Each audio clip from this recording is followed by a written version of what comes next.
guys, sure. Situation nyo sa Infanta Quezon, almost zero visibility na. Kaya ingat guys.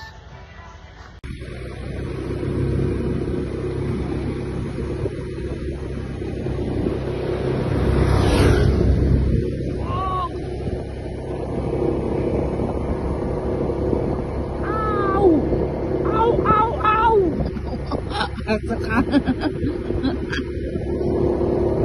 Ang sarap mabuhay. Huwag natin sayang yung buhay natin. Mag-travel kayo. Ang sarap mabuhay.